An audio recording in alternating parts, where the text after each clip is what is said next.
내란 전담 재판부 문제는 장기적으로는 정치적 부담이 될 겁니다. 세월이 흘러 이재명 전담 재판부를 관철하려고 한다면 무슨 논리로 대응할 수 있을까요?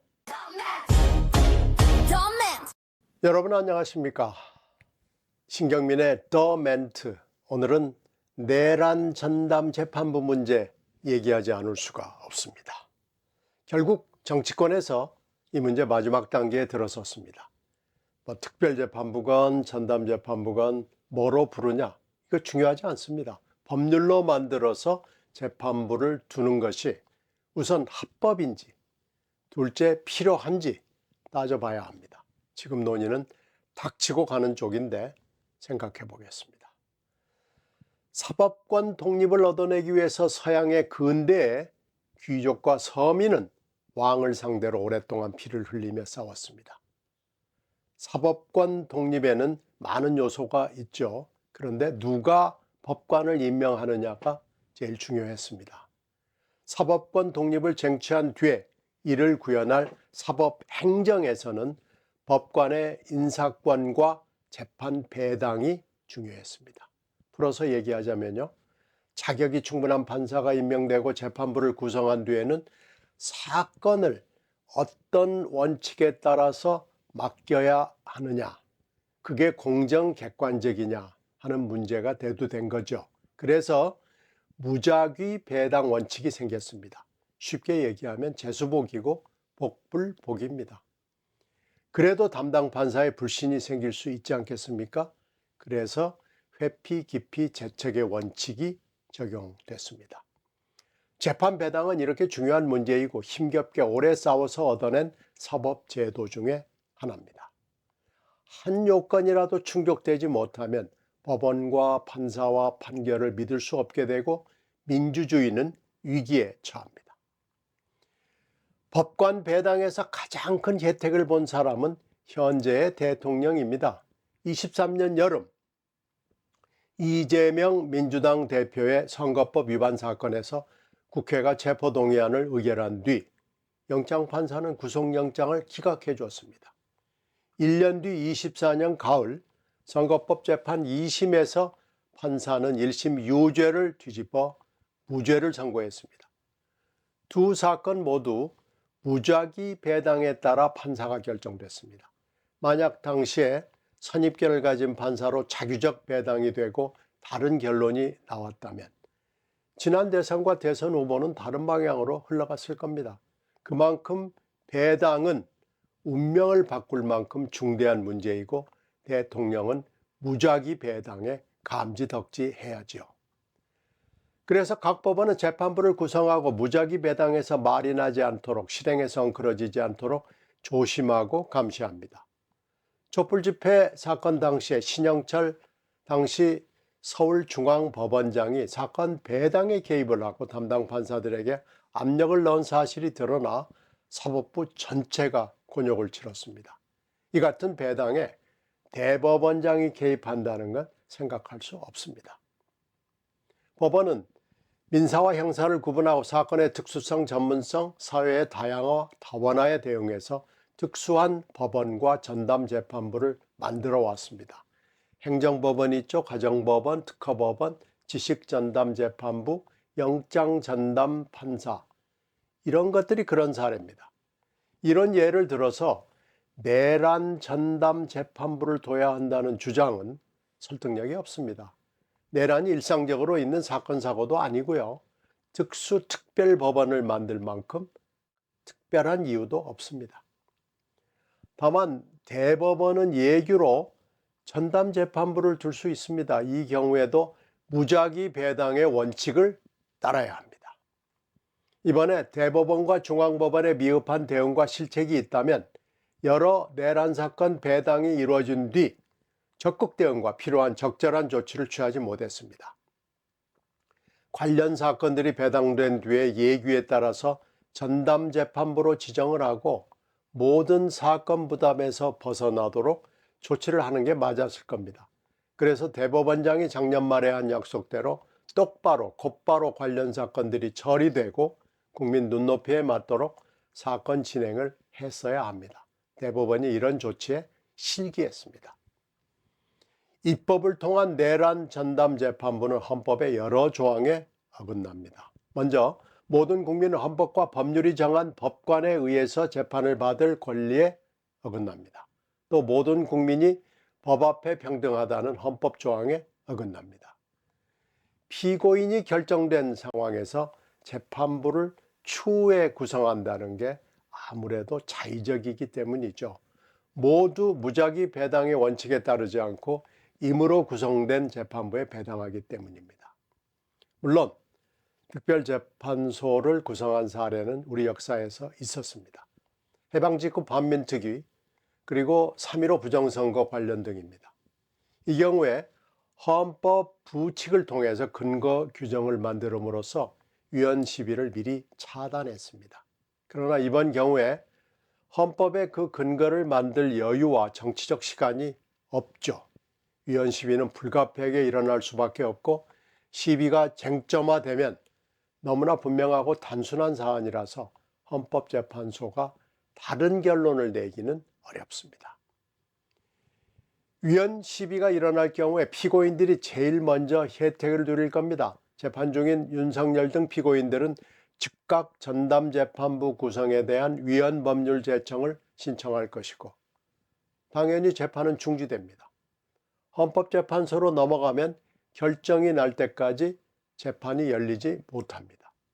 추미애 법사위원장이 내란 재판의 경우에는 재판 중지하지 않는다는 법률안을 냈지만 이 예외 자체가 위헌입니다. 위헌을 위헌으로 덮으려 하고 있습니다. 피고인들은 위헌 법률 제청을 넘어서서 전담재판부 자체와 그 재판을 무효라고 주장할 겁니다. 반드시 그렇게 할 겁니다. 피고인들이 문제를 제기하면 재판은 어디로 어떻게 흘러갈지 예측하기 어렵습니다. 누구를 위한 전담재판부 도입이냐는 질문이 당연히 나오게 되고요. 굳이 전담재판부를 둘 필요가 있었느냐고 묻는 이유가 여기에 있을 겁니다. 위헌 시비가 일어나자 여당은 법안을 고쳐서 2심부터 전담재판부를 구성하고 복수로 전담재판부를 두자고 제안했습니다. 그런데 문제는 1심이냐 2심이냐는 심급의 문제가 아닙니다. 2개 이상의 전담재판부를 둘 경우에는 배당 절차가 있으니까 괜찮다는 발상도 역시 이상합니다. 무작위 배당의 원칙을 버렸기 때문에 치유할 수 없는 대응이고 일단 비상식적입니다. 구속기간 장기로 하면서 예외 두는 조항 뚜렷한 이유 없습니다. 이외에도 공판 절차, 사면권 제한과 예외 등에서 위헌 조항을 많이 포함하고 있습니다. 위헌은 다소와 과다 내지는 정도의 문제가 아닙니다. 위헌은 유무, 여부, 존부의 문제입니다. 곧 아무리 작거나 적은 사안이라도 짜투리 이슈라고 해도 있고 없고의 문제라는 뜻입니다. 위헌의 소지가 발견되면 당장 즉시 그만둬야 합니다. 이런 법안을 토론 없이 법안 소위에서 의결한 사실을 부끄러워해야 합니다. 그게 민주공당이 취할 태도입니다. 내란 전담 재판부 문제는 장기적으로는 정치적 부담이 될 겁니다. 세월이 흘러 현재 야당이 대통령 범죄 예산 반드시 전담재판부를 만들어 응징해야 한다고 주장하면서 이재명 전담재판부를 관철하려고 한다면 무슨 논리로 대응할 수 있을까요? 특검이 줄지어 나오듯 특별재판부가 우후죽순으로 나올 상황이 올 수 있습니다.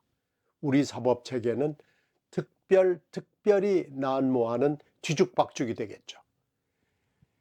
이 모든 소란이 12.3 사태 이후 내란의 이름으로 전국을 이끌어온 후과이고 반작용입니다. 여권은 여기도 내란, 저기도 내란 딱지를 붙여서 반대 세력을 단숨에 제압했습니다. 내란 심판과 종식이란 이름으로 각종 과업 추진에 힘을 실었습니다. 내란을 과용했고 오용했고 남용했습니다. 그런데 내란을 정치적으로 써먹는 일은 잘 먹히고 약발이 좋았지만 법률적으로 적용하기엔 쉽지 않습니다. 대통령과 여당이 1년 동안 정치 과정에서 내란과 군사 반란 곧 쿠데타를 섞어서 사용했더라면, 내란 오남용을 줄였더라면 12.3 1년 뒤인 지금 정치적 부담을 덜 받았을지 모릅니다.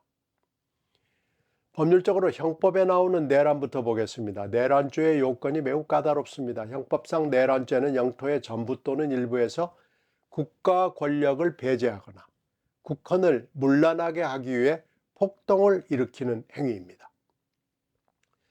또 국헌 문란은 헌법이나 법률의 기능을 소멸시키는 것과 국가기관을 전복시키거나 권능 행사를 불가능하게 하는 것을 뜻합니다.